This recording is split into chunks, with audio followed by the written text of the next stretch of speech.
Kettering's Human Resources Office utilizes the Online Staffing Management Systems Employee Records module to digitally manage employment forms and documents.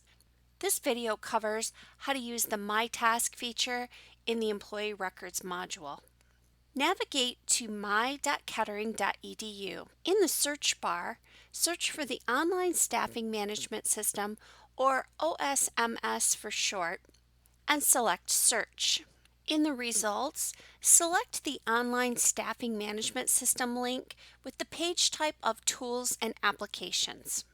In the top right-hand corner of the browser, select the blue ellipsis icon, and next select Employee Records. On the My Tasks page, you can view and complete any outstanding tasks to which you have been assigned. You can also view all tasks you have already completed. There are two tabs on the My Task page. The Needs Attention tab indicates which tasks require your action. You may be asked to sign or approve a form that has been submitted to you, or to fill out a new form. On my screen, you can see that I have been assigned 3 tasks to complete. If your form has a due date, it will appear in this column. To take action on your task, select the appropriate button underneath the Actions column. For my task, it's requesting that I complete this form, so I need to view the form. Once the form opens, information regarding this form as well as instructions are provided in the top section of the form. If you scroll down, the next section will provide further information about the different form options, as well as a help sheet link for further information on how to use this module. Continue to scroll down and the form will begin. Complete the form as appropriate.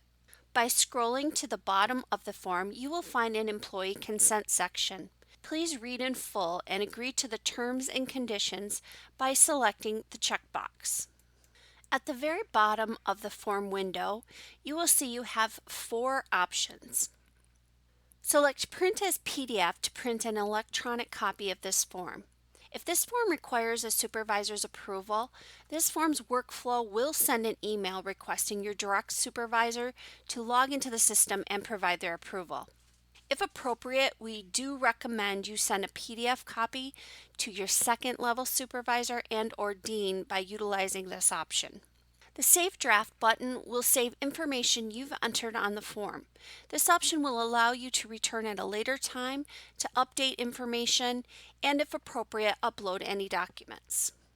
If you have completed the form, select the Save Final button.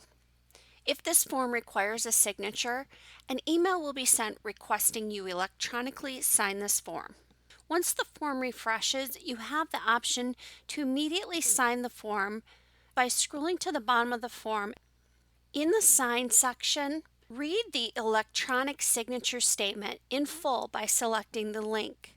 Once you have read the statement, in the signature field, type your name. Next, accept the electronic signature statement by selecting the checkbox. You will see you now have 2 additional form buttons to choose from.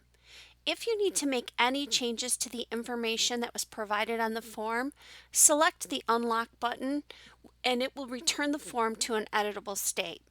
Once you've completed electronically signing the form, select Submit. Your form is now routed to the appropriate next step in the approval workflow. The second tab on the My Task page is Completed. Tasks which you have already completed are viewable here.